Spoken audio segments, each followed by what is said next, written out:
నా పాపము నేను గుర్తుపట్టాలి. అది నీకు ఎంత బాధను కలుగు చేస్తుందో, మీ హృదయానికి ఎంత నొప్పిని, గాయాన్ని కలుగు చేస్తుందో మేము అర్థం చేసుకోవాలి. మేము మిమ్మల్ని ప్రేమిస్తున్నాము కనుక మిమ్మల్ని బాధ పెడుతున్నాము, ఈ విషయంలో ఇలా బాధ పెట్టాము అనే విషయం మాకు అర్థమైతే మేము ఇంకెన్నడూ అలాగే చెయ్యం. గనుక ఆ ఉన్నతమైన మెట్టులోనికి మేము నడిపించబడినట్లు నీ ప్రత్యక్షత కలిగిన మనస్సును, జ్ఞానమును నాకు మాకు దయచేయమని వేడుకుంటూ, యోగ్యముగా ఆశీర్వచన పాత్రలో చేయవేటి కొరకు అవసరమైన సకల సంపత్తును మీరు అనుగ్రహిస్తూ ఉండగా మేము స్వీకరించడానికి మాకు సహాయం చేయమని, ఈ వాక్యపు వెలుగులో మేము నడవడానికి మాకు సహాయం చేయమని యేసుక్రీస్తు దివ్య నామమున అడిగి పెడుకొని ప్రార్థన చేయుచున్నాం తండ్రి. ఆమేన్.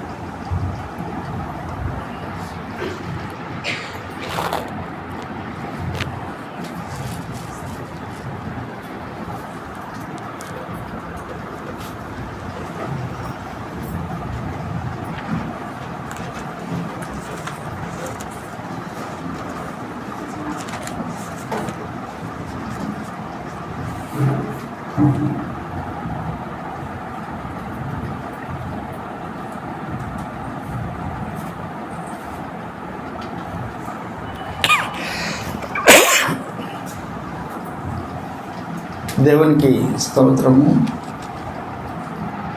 దేవుని పరిశుద్ధ నామములకు మహిమ కలుగునుగాక. ఆమేన్. జీవము కలిగిన దేవుడు, మన రక్షకుడైన యేసుక్రీస్తు వారి దివ్యనామం అందరికీ వందనాలండి. ఈనాటి ధ్యానాంశముగా పరిశుద్ధ గ్రంథం నుండి యోహాను వ్రాసిన ప్రకటన గ్రంథం 2వ అధ్యాయం 19వ వచనం నేను చదువుతున్నాను. దయచేసి ఆలకించండి, గమనించండి. యోహాను వ్రాసిన ప్రకటన గ్రంథం 2వ అధ్యాయం 19వ వచనం. నీ క్రియలను, నీ ప్రేమను, నీ విశ్వాసమును, నీ పరిచర్యను, నీ సహనమును నేను ఎరుగుదును. చిన్నమాట ప్రార్థన చేస్తూ,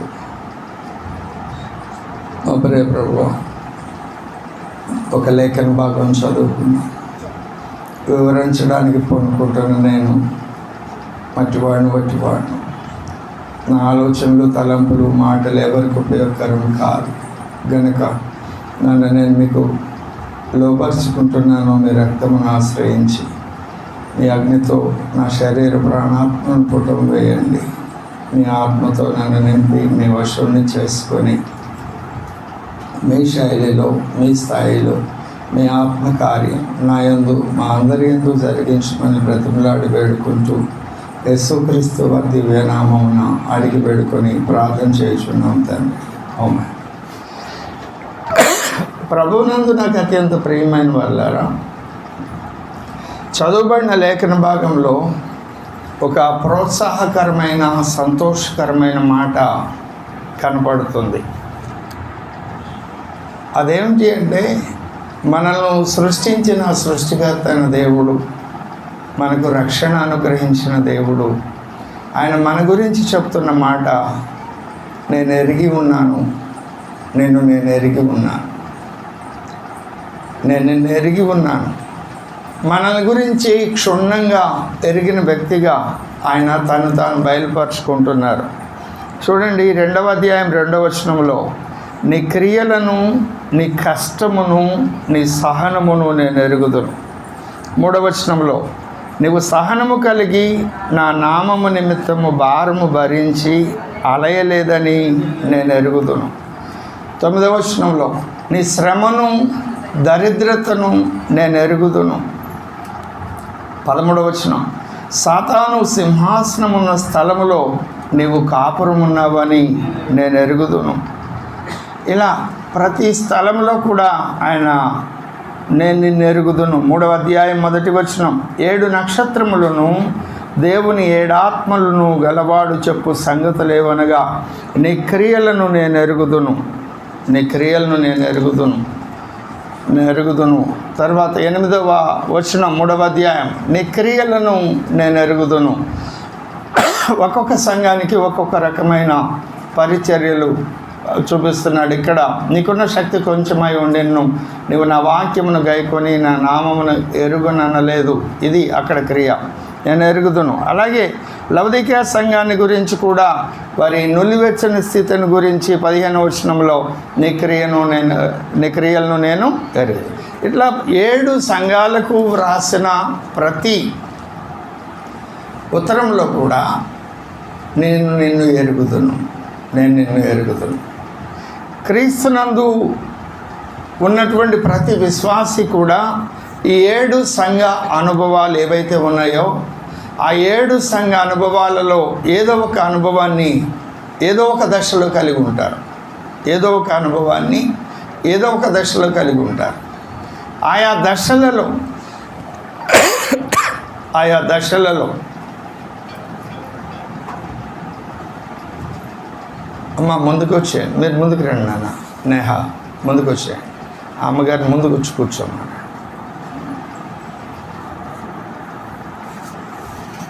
ఏదో ఒక దశలో మనము ఆ 7 సంఘ అనుభవాల్లో ఉన్న ఏదో ఒక పరిస్థితిలో మనం ఉంటాం. మనం క్రీస్తు రక్తం చేత కడుగబడిన వ్యక్తులమై క్రమబద్ధమైన దైవభక్తి సాధన చేస్తూ ఉన్నప్పుడు ఆయన మనల్ని గురించి అన్ని విషయాలు ఎరిగి ఉన్నాడు. మీకు ప్రోత్సాహకరంగా ఉండాలంటే ఇప్పుడు నేను చదివినటువంటి లేఖన భాగాల్లో ఇంటికి వెళ్ళిన తర్వాత నిన్ను గురించి ఆయన ఏమేమి ఎరిగి ఉన్నాడో అదొక లిస్ట్ తయారు చేయండి. చాలా అద్భుతంగా ఉంటుంది, ప్రోత్సాహకరంగా ఉంటుంది. నువ్వు అప్పుడప్పుడు అనుకుంటూ ఉంటావు కదా, దేవుడు నన్ను పట్టించుకోవటం లేదేమో, నా ప్రార్థన ఆలకించడం లేదేమో అని నువ్వు అనుకుంటూ ఉంటావు కదా. అవును కదా. అలాంటప్పుడు ఈ మాటలు నిన్నెంతో ప్రోత్సాహపరుస్తాయి. నేను చేసినటువంటి పని, నా ఆలోచన అవన్నీ ఆయనకి ప్రభువుకు తెలుసు. ఆయన ఇంకా చాలా స్పష్టంగా చెప్తాడు 2వ అధ్యాయం 23వ వచనంలో.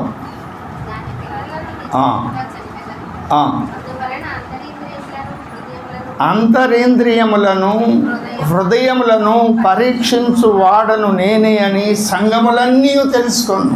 అంటే సంఘములో నువ్వు ఉన్నావా లేవా? నీ గురించి ఆయన సమస్తము ఎరిగి ఉన్న దేవుడు.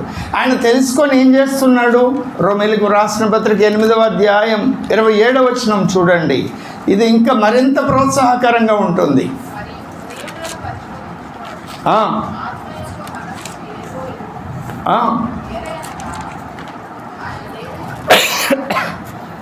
మరియు హృదయములను పరిశోధించువాడు ఆత్మ యొక్క మనస్సు ఏదో ఎరుగును. ఏలయనగా ఆయన దేవుని చిత్త ప్రకారము పరిశుద్ధుల కొరకు విజ్ఞాపన చేయుచున్నాడు. దేవునికి స్తోత్రం చెప్దామా?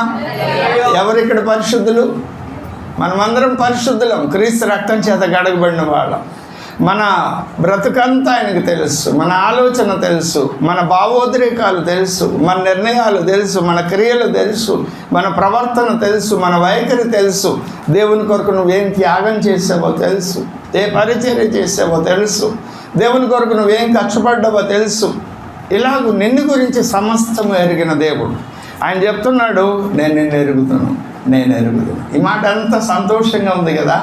సంతోషంగా ఉన్న వారందరూ దేవునికి స్తోత్రం చెప్పండి. అయితే నువ్వు ఆయనని ఎరిగి ఉన్నావా? నీవు ఆయనని ఎంతవరకు ఎరిగి ఉన్నావు? ఈనాటి ధ్యానాంశం ఒక్క మాట. నువ్వు ఆయనని స్పష్టంగా తెలుసుకొని ఉంటే నీ హృదయాలకు ఆదరణ కలుగుతుందంటాడు. కొలసీలకు రాసిన పత్రిక 2వ అధ్యాయం 2వ వచనం.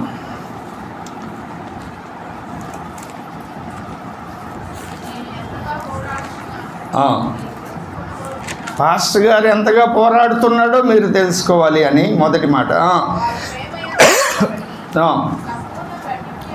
సంపూర్ణ గ్రహింపు యొక్క సకలైశ్వర్యము కలిగిన వారై దేవుని మర్మమై ఉన్న క్రీస్తును స్పష్టముగా తెలుసుకున్న వారై తమ హృదయములలో ఆదరణ పొందవలెనని. తమ హృదయంలో ఆదరణ ఎలా కలుగుతుంది? తమ హృదయంలో ఆదరణ ఎలా కలుగుతుంది? క్రీస్తును స్పష్టంగా తెలుసుకుంటే. నువ్వు తెలుసుకోవడాన్ని బట్టి ఆయన నేను సంతోషిస్తాను అంటాడు. ఇర్మియా ప్రవచన గ్రంథం 9వ అధ్యాయం 24వ వచనంలో చదవండి.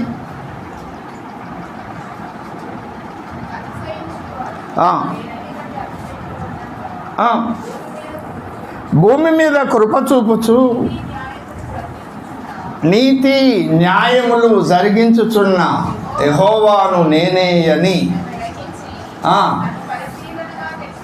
గ్రహించి నన్ను పరిశీలనగా తెలుసుకోవడాన్ని బట్టి అతిశయింపు వలను. అట్టి వాటిలో కదా నీ హృదయాలకు ఆదరణ కలుగుతుంది అనేది వాస్తవము. ఇక్కడ నువ్వు అనుభవించే దేవుని ఆశీర్వాదం అది.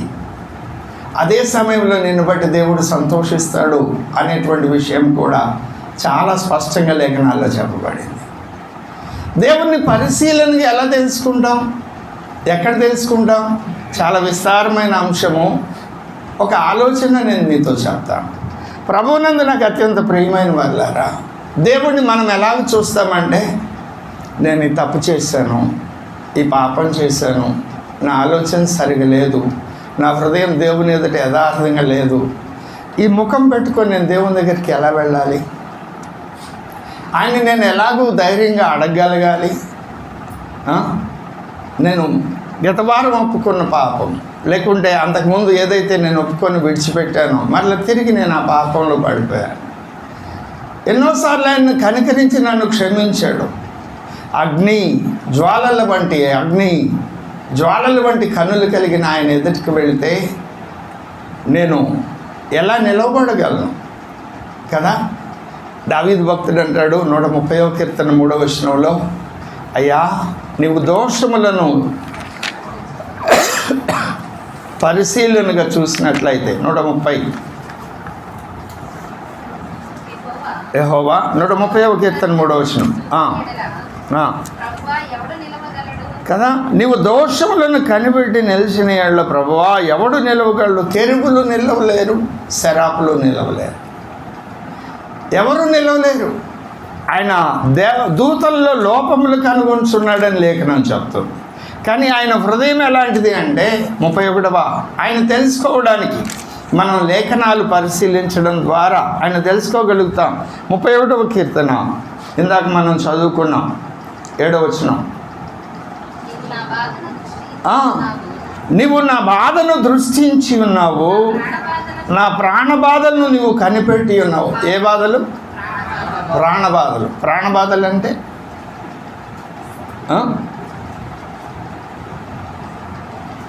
ఈ భౌతికపరమైన ఐహిక విచారాలు, ఈతి బాధలు అంటాం కదా, అది. ఈ పిల్లల భవిష్యత్తు ఏమిటి, ఈ అవసరాలు ఏమిటి, మనీ లేదు, లేకుంటే ఆరోగ్యం బాగాలేదు, లేకుంటే ఈ మనిషి నా మాట వినడం లేదు, నా భార్య నన్ను అర్థం చేసుకొని అనుకూలంగా లేదు, లేకుంటే నా భర్త, ఇలాగూ భౌతికపరమైన ఐహిక విచారాలు, ఈతి బాధలు అంటారు కదా.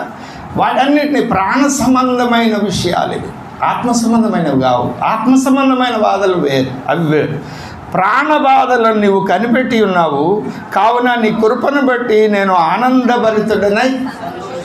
ఇప్పుడు నీ ప్రాణ బాధను ఆయన గుర్తుపట్టాడు అన్న విషయం నీకు గుర్తుంటే, నువ్వు గ్రహించగలిగితే నీ హృదయం ఎలా ఉంటుంది చెప్పు? నా బాధను నేను ఒక్కడనే అనుభవించడం కాదు, నాతో పాటు నా బాధను అనుభవించేవారు ఇంకొకరు ఉన్నారు, ఆయన నా రక్షకుడైన ప్రభువైన యేసుక్రీస్తు కదా. ఎప్పుడూ చెప్తూ ఉంటాం, ఓ పిప్పి పన్ను పట్టినవాడు ఆ పన్ను నొప్పితో చాలా బాధపడుతూ, అన్న చాలా నొప్పిగా ఉంది, రాత్రంతా నిద్రలేదు, చాలా వేదనగా ఉంది, దుఃఖంగా ఉంది, ఏం చేయాలో తోయడం లేదు, డాక్టర్ దగ్గరికి వెళ్ళాను, మంది ఇచ్చాడు, అయినా నొప్పి తగ్గలేదని చెప్తే, అంత విన్నాక నువ్వు అరే నీకు ఒక్క పిప్పి పన్ను, నాకు 2 ఉన్నాయి రా అని చెప్తే వాడి హృదయం ఎంత తేలిగ్గా ఉంటుంది, అవునా కదా? ఇప్పుడు నువ్వు ఏ బాధపడుతున్నావో ఆ బాధ నిన్ను బట్టి ఆయన పడుతున్నారనేటువంటి మాట దేవుని వాగ్దానం మనకి ఇవ్వబడింది. ఈ భక్తుడు ప్రారంభం నుండి నీ శరణు జొచ్చి ఉన్నాను, నన్ను ఎన్నడూ సిగ్గుపడనీయకము, నీ నీతిని బట్టి, అంటే నా నీతిని బట్టి కాదు, నీ నీతిని బట్టి, ఇలాగూ అనేక విషయాలు ఆ భక్తుడు చెప్పుకుంటూ వచ్చాడు. మనము ఎంతసేపు 130వ కీర్తన 3వ వచనంలోనే ఆగిపోతాం. దాని యొక్క రెండవ పార్శ్వాన్ని మనం చూడం, రెండవ కోణాన్ని మనం చూడం. రెండవ కోణాన్ని మనం చూడగలిగితే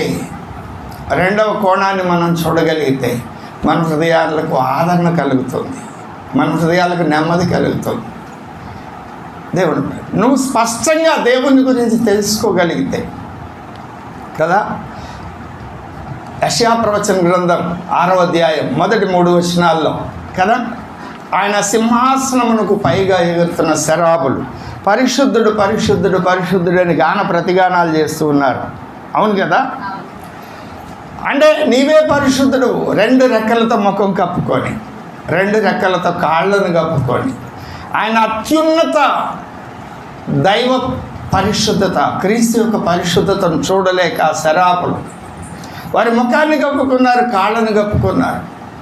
అంతటి దేవుని సన్నిధిలో ఎల్లప్పుడూ ఉండే ఆ మహాదూతలే వాళ్ళు ముఖాన్ని కప్పుకుంటే, ఈ మురికి బ్రతుకుతో నేను ఆయన దగ్గరికి ఎలా వెళ్ళగలను అనే ప్రశ్న మనకు ఎదురవుతుంది.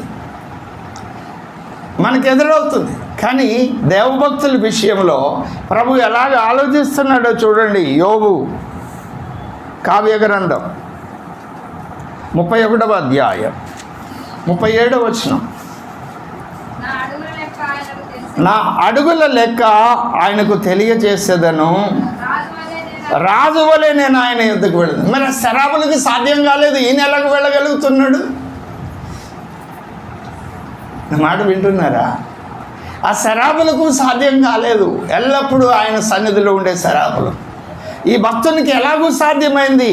ఆయన అంటాడు 27వ అధ్యాయం అనుకుంటా 6వ వచనం.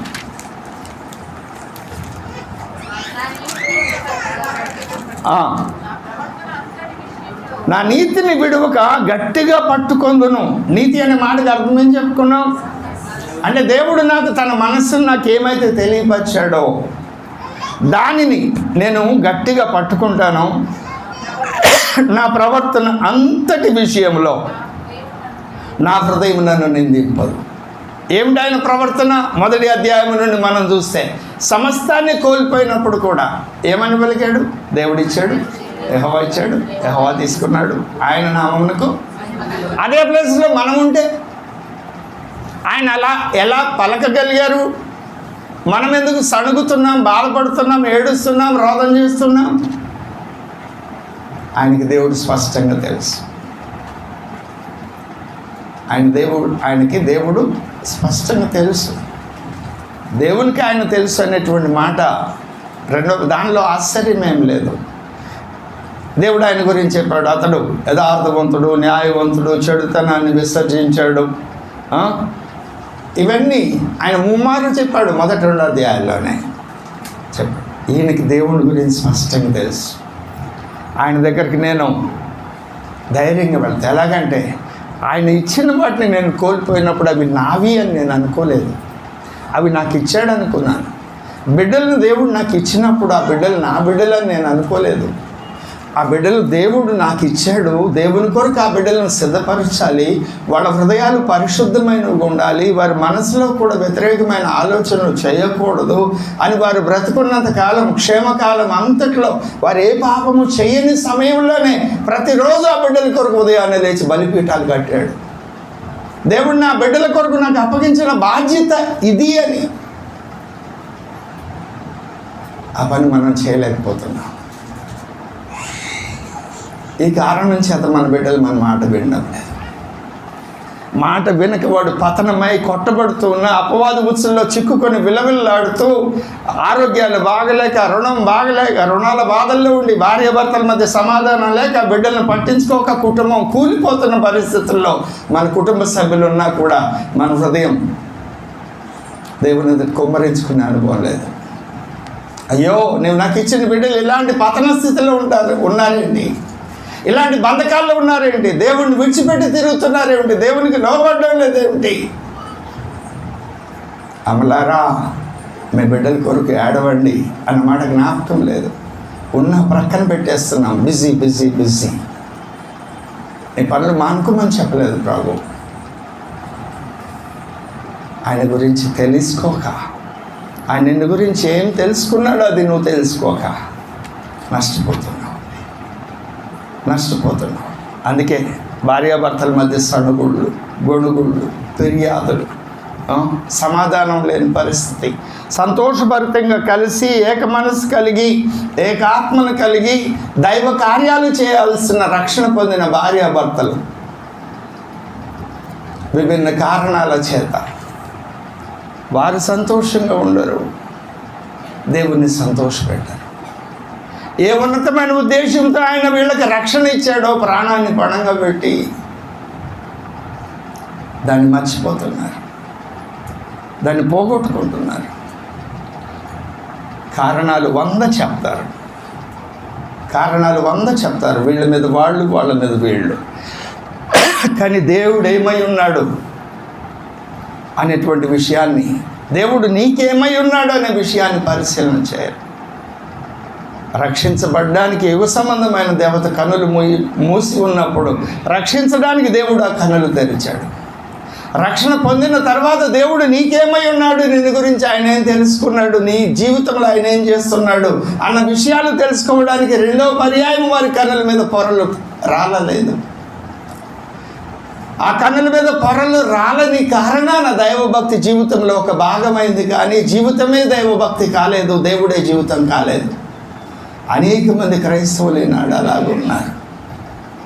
దైవభక్తి అంటే ఆదివారం వెళ్ళాలి. ఎప్పుడు వెళ్ళాలి? పాటలు అయిపోయే టైంకి వెళ్ళాలి, బల్ల అయిపోగానే వెళ్ళిపోవాలి.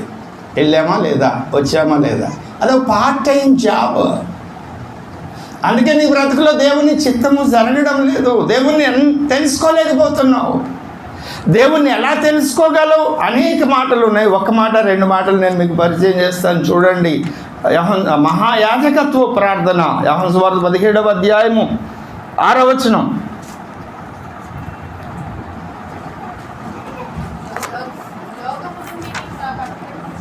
లోకము నుండి నీవు నాకు అనుగ్రహించిన మనుష్యులకు నీ నామమును ప్రత్యక్షపరిచితిని. ఆయన నామమును నామము అనే మాటకి అర్థం ఏం చెప్పుకున్నాం? స్వభావం. ఆయన వ్యక్తిత్వాన్ని ప్రత్యక్షపరిచాడు. ఏమిటి ఆయన వ్యక్తిత్వం? నిర్గమకాండం 34వ అధ్యాయం 5-6 వచనాల్లో చూస్తాం. అలాగే క్రొత్త నిబంధన గ్రంథంలో కూడా అనేక లేఖనాల్లో చూస్తాం. ఆయన కనికరము, ఆయన దయ, ఆయన క్షమాగుణము, ఆయన ప్రేమ, ఆయన దీర్ఘశాంతము, దుష్టత్వాన్ని సహించలేనితనం, ఇవన్నీ ఆయన వ్యక్తిత్వ లక్షణాలు. వాటి గురించి పరిశీలన చేయం. అది మనకు అనుగ్రహించి ఉన్నాడు.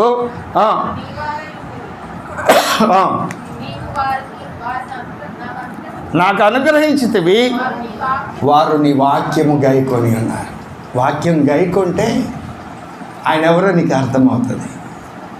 వాక్యాన్ని పరిశీలనగా తెలుసుకుంటే ఆయన ఎవరో నీకు అర్థమవుతుంది.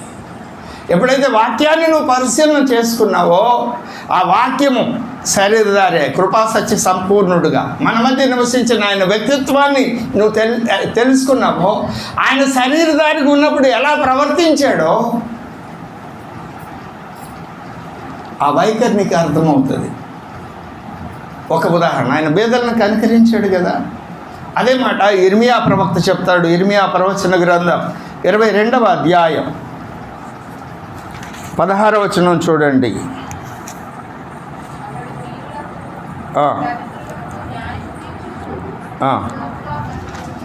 షల్లూము కుమారుడైన యెషీ, తండ్రి అయిన యెషీ గురించి చెప్తున్నాడు. ఆ తండ్రి అయిన యెషీ ఎలాగూ ప్రవర్తించాడు? అతడు దీనులకును దరిద్రులకును న్యాయము తీర్చుచు సుఖముగా బ్రతికెను. అలాగును చేయుటే నన్ను తెలుసుకొనుట కాదా? దేవుణ్ణి తెలుసుకోవడం అంటే ఎట్లా ప్రాక్టికల్గా మన జీవితంలో ఇంప్లిమెంట్ చేయడం? దీనులకును దరిద్రులకును న్యాయము తీర్చడం. మనం వాళ్ళని పట్టించుకో, వాళ్ళ గురించి ఆలోచన చేయం. ఇంకా దేవుడికి ఎలాగ తెలుస్తాడు? ఆయన ఎవడు విరిగి నలిగిన హృదయంతో నా సన్నిధిని గడగడ వణుకుతూ ఉంటాడో దీనులై, వాళ్ళని నేను దృష్టి ఉంచి చూస్తానన్నాడు. అహంకారాలను ఎదిరించి దీనిలో కృప ఇస్తానన్నాడు. ఆయనేమో దీనులను పట్టించుకుంటే మనం దీనుల్ని పట్టించుకో, తగ్గించుకొని బ్రతుకుతుండే ఎవడైనా వాడు చేతకానుడనో చేతకాక ఇలాంటి ప్రవర్తన కలిగి ఉన్నాడనో ఏదో మనకు ఒక ట్యాగ్ తగిలిస్తా. ఆలోచన చేయండి.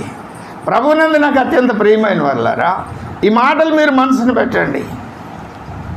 ఈ మాటలు మీరు మనసును పెట్టండి. నేను మీకు పరిచయం చేస్తున్న అంశము ఈ ప్రకటన గ్రంథంలోని 2-3 అధ్యాయాలు సార్వత్రిక సంఘానికి ఇచ్చినటువంటి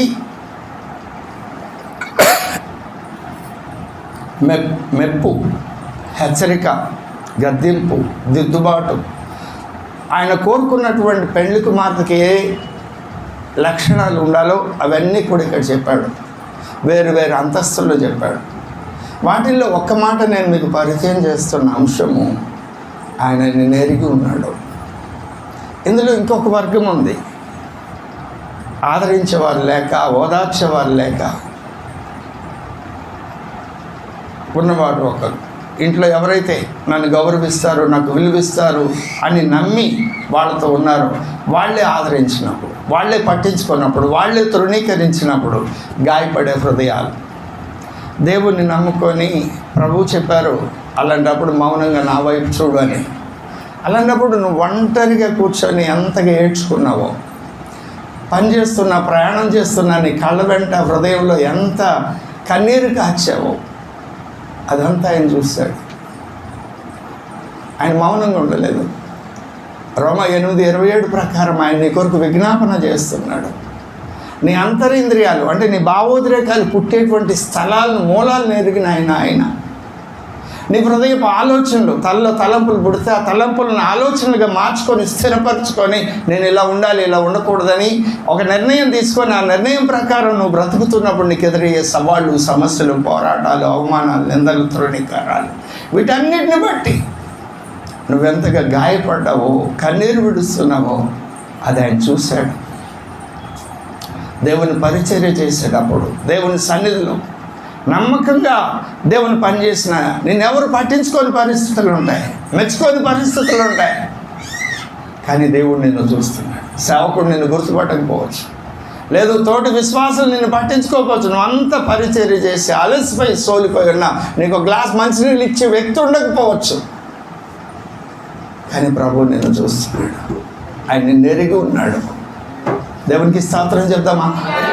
ప్రభువునందు నాకు అత్యంత ప్రియమైన వల్ల ఆయన నిన్ను ఎరిగి ఉన్నాడు అని నువ్వు ఆయనను ఎరిగి ఉంటే, ఆయనను స్పష్టంగా తెలుసుకునే ప్రయత్నం నువ్వు చేస్తే, ఎలాగూ దేవుని వాక్యం చదవడం ద్వారా ఆయా భక్తుల జీవితాల్లో దేవుడు ఎలాంటి కార్యాలు చేశారు,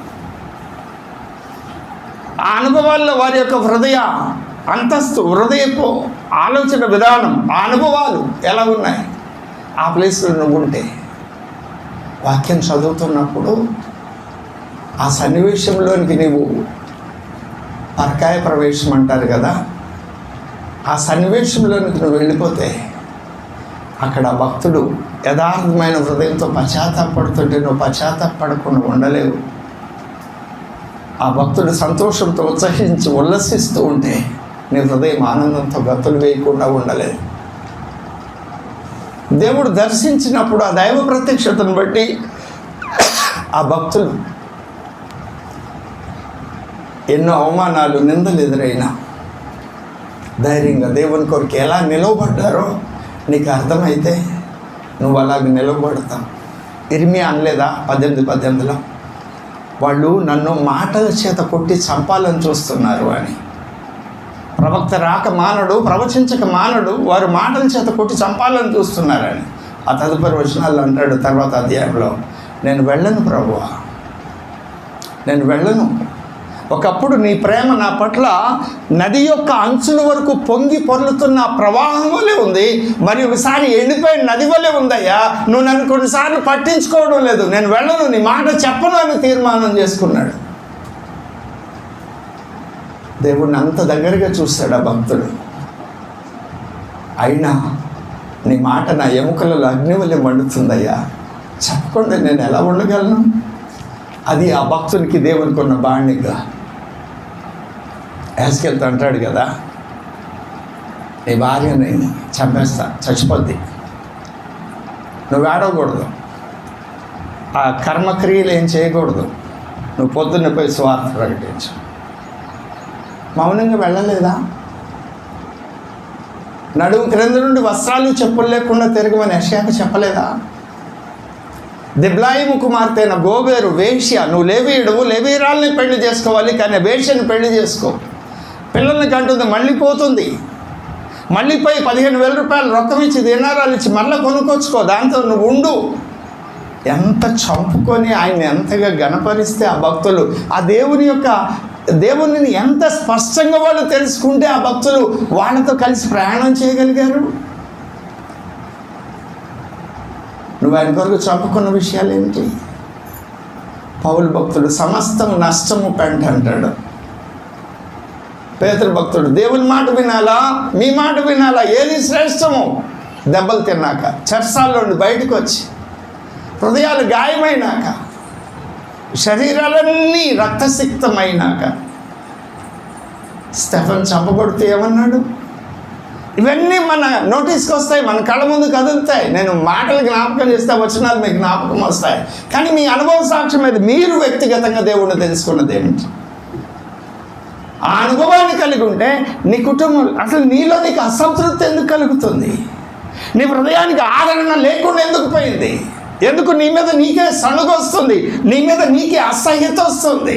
చచ్చిపోతే బాగుండనే కోరికలు నీకు ఎందుకు కలుగుతున్నాయి? దేవుణ్ణి తెలుసుకునే ప్రయత్నం నువ్వు చేయడం లేదు. నీకున్న దానిలో పేదలకు ఆహారం పెట్టి ఎంతకాలమైంది? దీనులకు వారు కొట్టబడి అవమానపరచబడుతుంటే, తృణీకరించబడుతూ ఉంటే వారి కొరకు ప్రార్థన చేసి వారిని ఆదరించిన కాలం ఏదైనా ఉందా నీ జీవితంలో? అక్కడ కదా నువ్వు దేవుడిని తెలుసుకునేది, అక్కడ కదా దైవ ప్రత్యక్షత నీకు కలిగేది. ఆలోచన చేయి. నువ్వు ఆయన దగ్గరికి వెళ్తున్నావు, వీటన్నిటిలో నువ్వు ఫెయిల్ అయ్యావు. ఇప్పుడు హెచ్చరించిన హెచ్చరికలు, చేసిన గద్దింపులు, చూపిన మాదిరి ప్రకారం లేని జీవితం నీ బ్రతుకులో ఉంది. అయినా ఇప్పుడైనా అయ్యా ఇవన్నీ నాకు తెలుసు, నేను చేయలేదు, కొన్ని తెలిసి చేయలేదు, కొన్ని తెలియక చేయలేదు, నేను ఫెయిల్ అయ్యాను, నన్ను క్షమించు. నాకే యోగ్యత లేదు, కానీ ఇందాక మనం చదివినట్టు మా ప్రాణ బాధలు నువ్వు ఎరిగి ఉన్నావు కదా. మట్టి నుండి వచ్చానయ్యా, ఆదాము కుటుంబీకుడిని, రక్తమాంసాల్లో ఉన్నాను కదా, పాపమర నియమం ఉంది, జయించలేకపోయా అని ఒక్కసారి నువ్వు పశ్చాత్తాపడితే ఆ 7 సంఘాలకు కూడా మారు మనసు పొందు, మారు మనసు పొందు, మారు మనసు పొందు అని 5 సంఘాలకు ఆయన అవకాశం ఇచ్చాడు.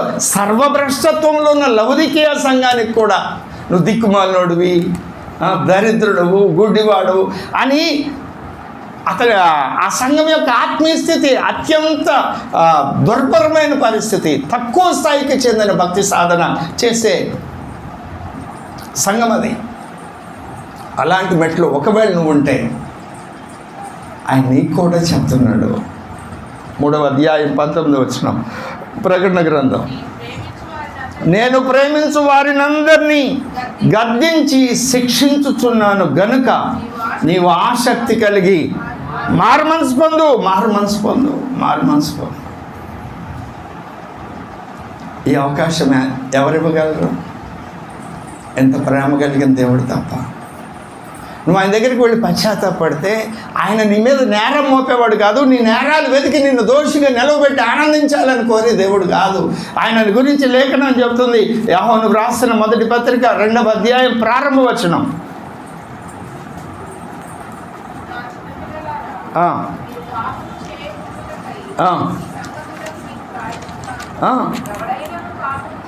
ఎవరైనా నువ్వు పాపము చేసిన ఇలా చేయలేదని ఎవరైనా చెప్పగలరా?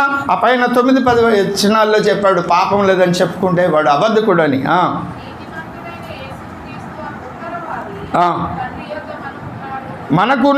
మనకున్నాడు ఆయనే మన పాపములకు శాంతికరమై ఉన్నాడు. ఫుట్నోట్లేమంది? ప్రాయచిత్తమై ఉన్నాడు. ప్రాయచిత్తం అంటే అటోన్మెంట్ అంటారు, లేదా కవరింగ్ గాడ్ అంటారు. అంటే మన పాపములను కప్పే దేవుడిగా ఆయన మన పక్షంగా ఉన్నాడు. ఎవరికి కనపడకుండా కప్పుతున్నాడు? తండ్రి అయింది. ఎందుకు కప్పుతున్నాడు? నిన్ను హెచ్చరించి గద్దించి నువ్వు మారుమనసు పొందడానికి నీకు టైం ఇస్తూ.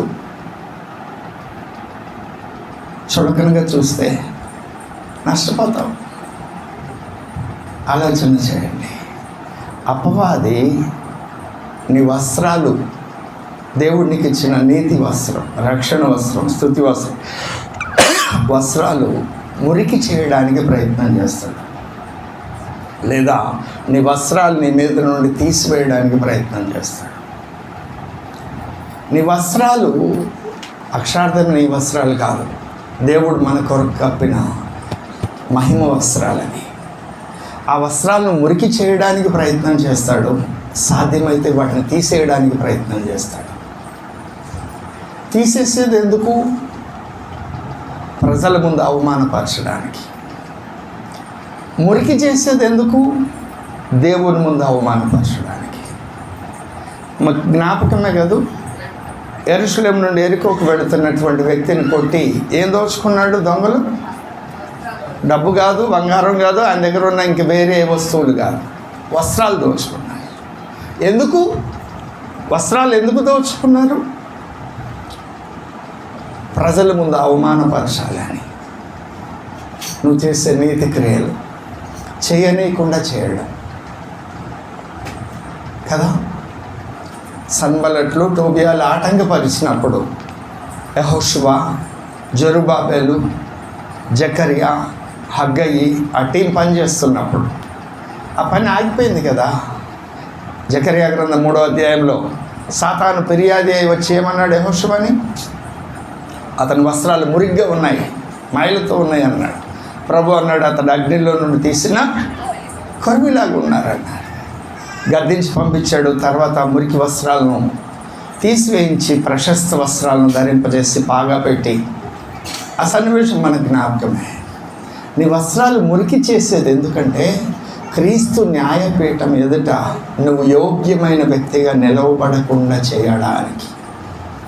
అంటే నువ్వు చేసేటువంటి ప్రార్థన, పరిచర్య, లేకుంటే ఆ క్రియలు ఏవేవైతే నువ్వు చేస్తున్నావో వాటన్నిటిలో మానవ స్వభావం కలిసే విధంగా, మానవ లౌకిక పద్ధతులు కలిసే విధంగా వాడు నిన్ను గలిబిలి చేస్తాను. ఈనాడు అనేక మంది సేవకులు, అనేక మంది విశ్వాసులు, నమ్మకంగా దేవుని పనిచేసేటువంటి విశ్వాసులు పతనం అవ్వడానికి ఇదే కారణం. పతనం అవ్వడానికి ఇదే కారణం. లోకాన్ని సంఘంలోనికి ప్రవేశపెట్టి ఆ బట్టలు మురికి చేయడం ద్వారా దేవుని ఎదుట యోగ్యమైన పనివారిగా నిలవబడలే. వాళ్ళకి అవకాశం ఇస్తున్నాడు. మారు మనసు పొందండి, ఆయన రక్తం దగ్గరకు రండి, ఆయన రక్తం చేత 7వ అధ్యాయం ప్రకటన గ్రంథంలో చెప్తాడు కదా, వీరు మహాశ్రమల నుండి వచ్చిన వారు. 14వ వచనం, నీకే తెలియననగా అతడు ఇలాగ నాతో చెప్పను, వీరు మహాశ్రమల నుండి వచ్చిన వారు గొర్రెపిల్ల రక్తంలో తమ వస్త్రములు ఉదుకుకొని వాటిని తెలుపు చేసుకొని. ఒకవేళ నీ వస్త్రాలు మురికివైతే వాటిని కడుక్కోవడానికి ఒక అవకాశం సన్నిధుల వల్ల, ప్రభు యొక్క శరీరం, ప్రభు యొక్క రక్తం తీసుకోవడానికి. ఒకవేళ వస్త్రాలే వాడు దొంగిలిస్తే, నిన్ను గురించి సమస్తం ఎరిగిన దేవుడు, అంతరింద్రియాలను హృదయాన్ని ఎరిగిన దేవుడు, ఆయన నిన్ను గురించి ఏమి అనడు. కానీ నువ్వు ఆయన తట్టు తిరిగితే, ఆయన ఎదుకు వస్తే మహిమ వస్త్రాన్ని కప్పుతాడు. ఎందుకంటే నువ్వు ఆయన బిడ్డవు కదా, రక్తం పెట్టి కొనుక్కున్నాడు కదా, సత్యవాక్యంతో నిన్ను కన్నాడు కదా. నీ చేతకానితనాన్ని బట్టి నిన్ను అవమానించి త్రోసివేయడు. అంత ప్రేమ కలిగిన దేవుడు ఆయన. ఆ ప్రేమను చులకనగా చూస్తే నష్టపోతావండి. ఇలాంటి దేవుడు ఇంకెక్కడ మనకు దొరకరు. నేను మీకు పరిచయం చేస్తున్న అంశము, ఈ దినం నేను మీకు పరిచయం చేస్తున్న అంశం ఏమిటి? నేను ఎరుగుదును. ఏమేమి ఎరిగారైనా? నీ క్రియలు, నీ కష్టము, నీ సహనము, అలసిపోయి దేవుని పని కొరకు భరించావు, ఎన్నో విషయాలు భరించావు. నువ్వు దేవుని పని చేస్తుంటే నేను తృణీకరించి మాట్లాడిన వాళ్ళు అవమానించిన అవమానాన్ని భరించావు, ఖర్చు భరించావు, ప్రయాస భరించావు, ఒంట్లో ఓపిక లేకపోయినా ఓపిక తెచ్చుకున్న ప్రభు పనిచేయాలని నువ్వు భరించావు. అలాగే శ్రమను, దరిద్రతను నీకు ఇంట్లో తినడానికి లేకపోయినా తీసుకొచ్చి దేవుని పని కొరకు ఖర్చు పెట్టావు. ఇలాంటి అనుభవాలు నువ్వు ఉన్నది సాతాను సింహాసనం ఉన్న స్థలంలో. నీ ఇంట్లో నువ్వు ఒక్క వ్యక్తిగా రక్షించబడ్డావు, మిగిలిన వాళ్ళందరూ రక్షించబడలేదు. వారి రకరకాల ఆలోచనలు, లోక సంబంధమైన వ్యక్తిత్వాలు కలిగిన వ్యక్తులు వాళ్ళ ప్రభావాన్ని నీ మీద రుద్దుతుంటే మౌనంగా భరిస్తున్నావు. నీ హృదయం ఎన్నోసార్లు గాయమైంది, ఒంటరిగా ఏడ్చుకున్నావు. ప్రభువా, ఈ అవమానం, ఈ నింద నన్ను బట్టి నీ నామాన్ని అవమానపరుస్తున్నారయ్యా, తక్కువ చేసి మాట్లాడుతున్నారయ్యా. ఎన్నిసార్లు ఎంతగా ఏడ్చుకున్నావో. అవునా? నీ సహనాన్ని, నీ విశ్వాసం, ఇలాంటి పరిస్థితుల్లో కూడా ఆయన పట్ల ఎలాంటి విశ్వాసాన్ని నువ్వు కలిగి ఉన్నావో అవన్నీ కూడా ఆయన ఎరిగి ఉన్నాడు కదా. పొందిన ఉపదేశాన్ని, నువ్వు ఎలాంటి ఉపదేశం పొందావో ఆయన ఎరిగి ఉన్నాడు. ఎలాంటి ఉపదేశాన్ని పొందుతున్నావు? మొదటి వర్తమానం దిద్దుబాటు, పరిశుద్ధతను గురించిన వర్తమానం. రెండవ వర్తమానం ప్రణాళికను గురించి చెప్తున్నాం. ఒక క్రమబద్ధమైన రీతిలో చెప్పుకుంటున్నాం. దేవుని యొక్క హృదయ వైఖరి తెలుసుకోవడానికి మనం చేసే ప్రయత్నంలో ప్రభు మనకు సహాయం చేస్తున్నారు. ఎన్నో విషయాలు ఆయన గురించి తెలుసుకుంటున్నాం. వాటిని మన జీవితంలో ఎలా అన్వయించుకుంటున్నాం? పట్టించుకుంటున్నామా? వినేసి మర్చిపోతున్నామా? ప్రకటించబడిన వాక్య ప్రకారం ప్రార్థన చేసి అది నీ జీవితంలో ఇంప్లిమెంట్ చేసి దాని యొక్క ఫలితాలను గుర్తుపడుతున్నామా? ఆయన ఏం కోరుకున్నాడు? తిమోతికి వ్రాసిన మొదటి పత్రిక 2:4 ఆయన ఏం కోరుకున్నాడు? 2:4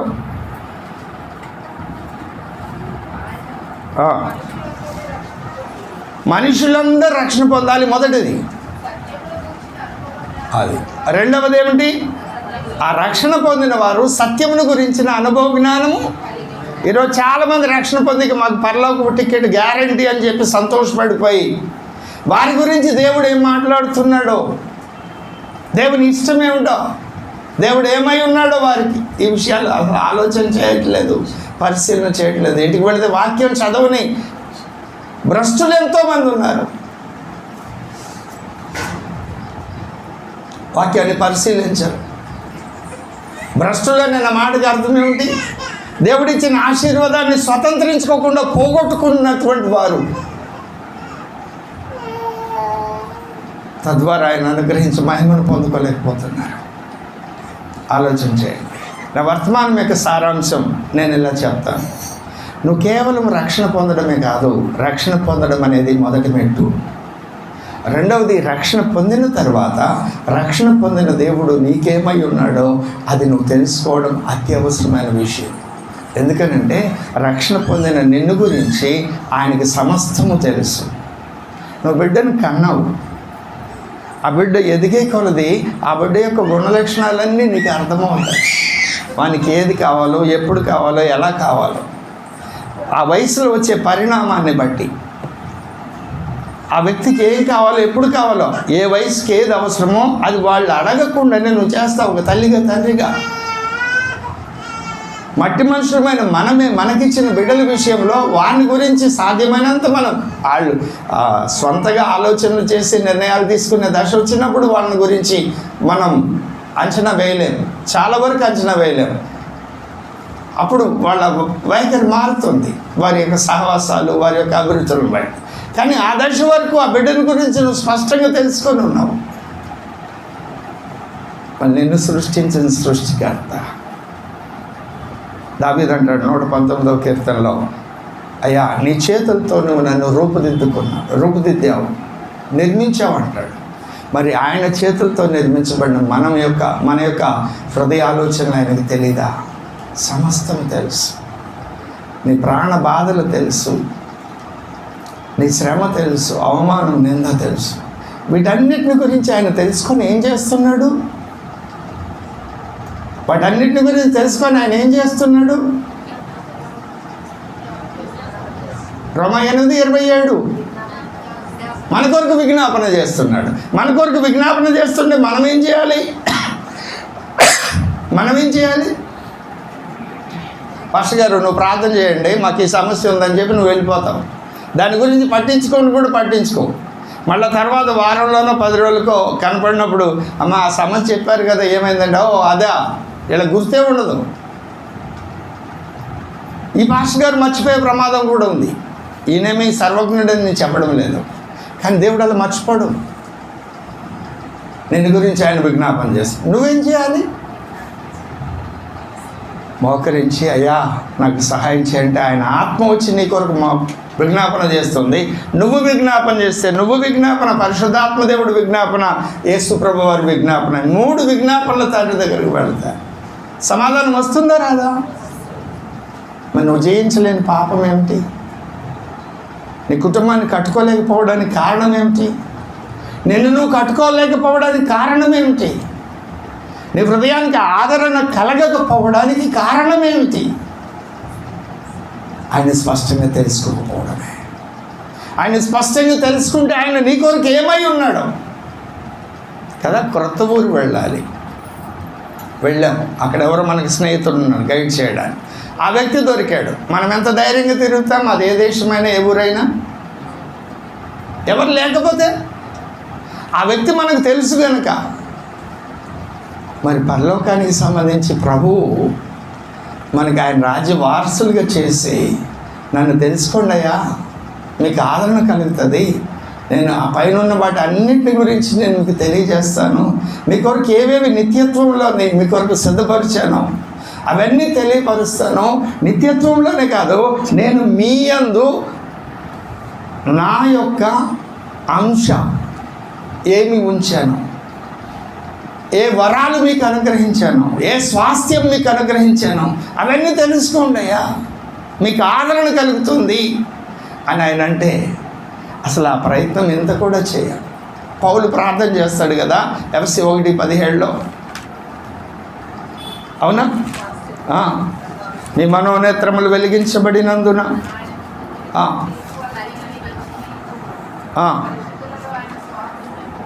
పరిశుద్ధులలో ఆయన స్వాస్థ్యం యొక్క మహిమ ఐశ్వర్యం ఎట్టిదో కదా.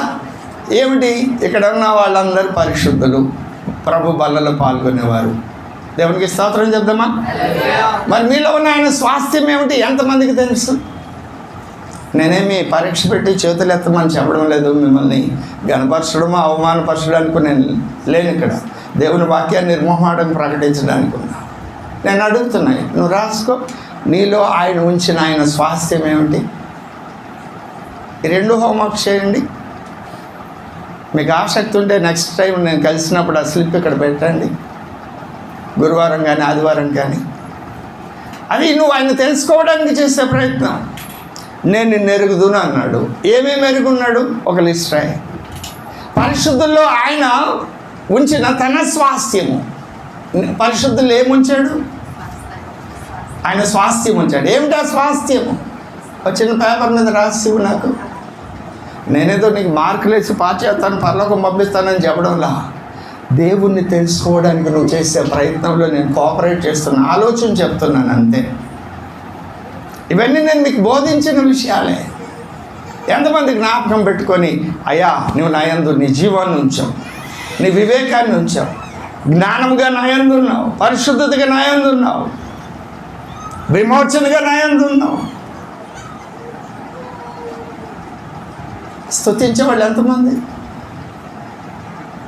నా హృదయాన్ని గురించి ఎరిగిన దేవుడు భయ్యా అని ఆయన ఎదుర్కోవడానికి వెళ్ళినప్పుడు ఆ హృదయాన్ని గురించి చెప్పుకునే వాళ్ళు ఎంతమంది?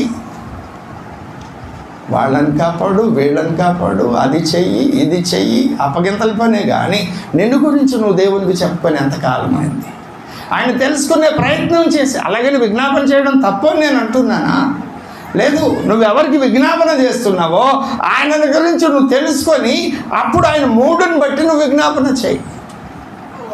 నీతో సమాధానంగా ఉంటే, నిన్ను బట్టి ఆయన సంతోషించే వ్యక్తి ఉంటే, ప్రభా నా బిడ్డయ్యా, ప్రభా నా భార్య అయ్యా, ప్రభా నా భర్త అయ్యా, ఒక క్షణంలో అయిపోతుంది. ఇక్కడ ఫోన్ కనెక్ట్ అవ్వదు, మాట్లాడేస్తూ ఉంటాం. నా మాట అర్థమవుతుందా? ఈరోజు నేను మీకు పరిచయం చేసిన అంశము ప్రకటన గ్రంథంలో కనపడుతున్న దేవుడు అనేక సార్లు చెప్తున్నాడు, నేను నిన్ను ఎరుగుదును. ఏమేమి ఎరిగాడు? ఒక లిస్ట్ రాయండి. చివరికి అంటాడు ఆయన, నీ అంతరేంద్రియాలను, నీ హృదయాన్ని నేను ఎరిగి ఉన్నాను. ఇవన్నీ కరెక్టే. నువ్వు నన్ను ఎరిగి ఉన్నావా? నువ్వు నన్ను ఎరిగి ఉంటే నీ హృదయానికి ఆదరణ కలుగుతుంది. ఆదరణ కలిగిందంటే దానిలో ధైర్యం ఉంది, దానిలో నిరీక్షణ ఉంది, దానిలో దేవుని పట్ల విశ్వాసం ఉన్నది. నా ప్రభువు నాకు ఉన్నాడనే ఆ ధైర్యంతో నువ్వు సంతోషంగా ఉంటావు. నువ్వు సంతోషంగా ఉంటే నిన్ను బట్టి ఆయన సంతోషిస్తాడు. దేవునికి స్తోత్రం చెప్దామా? ఆ సంతోషం లేకనే దుఃఖంతో, కురింగిపోయిన స్థితిలో, వేదంతో, నెమ్మది లేని స్థితిలో, నా భర్త నన్ను అర్థం చేసుకోలేదు, నా భార్య నన్ను అర్థం చేసుకోలేదు, నా బిడ్డలు నా మాట వినడం లేదు, నా కుటుంబం కష్టపడలేదు, ఇవన్నీ కూడా అవన్నీ కరెక్టే, అబద్ధం కాదు. అలాంటి పరిస్థితులు దేవుడు అనుమతించాడు. ఆ పరిస్థితుల్లో నువ్వెలా ప్రవర్తించాలి? నీ ప్రాణ బాధలన్నీ ఆయన ఎరుగున్న దేవుడు కృపనివ్వడానికి రెడీగా ఉన్నాడు కదా, వాటిని జయించడానికి. కృప కొరకు కనిపెట్టి వారిని బట్టి సంతోషించే దేవుడు కదా ఆయన. దీనిని కృపనిచ్చే దేవుడు కదా. ఇవన్నీ నీకు తెలుసు, కానీ అది ప్రాక్టీస్ చేయడంగా. తద్వారా ఏం కోల్పోతున్నావు? ఆదరణ. తద్వారా కుటుంబంలో సమాధానం లేదు, నెమ్మది లేదు, సంతోషం లేదు, ఎముకలకు జీవం లేదు, ఎముకలు విరిగిపోయినంత బాధ. దావీదు అంటాడు కదా, అయ్యా ఈ సోపుతో నన్ను కడుగు, హిమము కంటే నన్ను తెల్లగా చెయ్యి అని ఆయన ఏమంటాడు తర్వాత మాట? నా విరిచిన ఎముకలు నన్ను కడుగుము, ఉత్సాహ సంతోషములు నాకు వినిపింపుము, అప్పుడు నీవు వెరచిన ఎముకలు, నీ బాధ, నీ ప్రాణ బాధలన్నిటి నుండి విడుదల నీకు ఎప్పుడు వస్తుంది? ఎప్పుడు వస్తుంది? నువ్వు కడగబడిన తర్వాత, ఆయనతో సమాధానం వచ్చిన తర్వాత, ఆయన గురించి నన్ను క్షమించాడని నిశ్చయత నీకు వచ్చిన తర్వాత, ఆదరణ నీకు కలిగినప్పుడు, అప్పటి వరకు నువ్వెవరిని జ్ఞాపకం చేసుకొని బాధపడుతున్నావో ఆ బాధ ఎముకలు విరిగిపోయినంత బాధ. ఎప్పుడైతే నువ్వు ఆయనతో సమాధాన పడ్డావో, ఇప్పుడు ఆ సమస్య నాది కాదు, ఆ ప్రాణ బాధ నాది కాదు, నా ప్రభువుది, ఆయన చూసుకుంటాడు. ఆ ధైర్యం, ఆ నిశ్చయితను పొందుకుంటావు. ఆయనే చూసుకుంటాడు నువ్వు ఆయన మీద ఆధారపడినప్పుడు. అప్పుడు స్థిరమైన మనసు వస్తుంది, రక్షణానందం వస్తుంది, నూతన హృదయం వస్తుంది. అవన్నీ కూడా తదుపరి ప్యాటర్న్. ఆలోచన చేయండి. నేను మీకు పరిచయం చేస్తున్న అంశం, నీకు రక్షణనిచ్చిన దేవుడు. మాటి మాటికి చెప్తున్నాను, నీకు రక్షణ ఇచ్చిన దేవుడు నేను ఎరిగి ఉన్నాడు. ఎరిగి ఉన్నాడా? దేవునికి స్తోత్రం చెప్పండి. ఏ విషయాలు ఎరిగి ఉన్నాడు? ఆయన ఎరిగి ఉండని విషయం ఒక్కటైనా లేదు నీ బ్రతుకులో, నా బ్రతుకులో.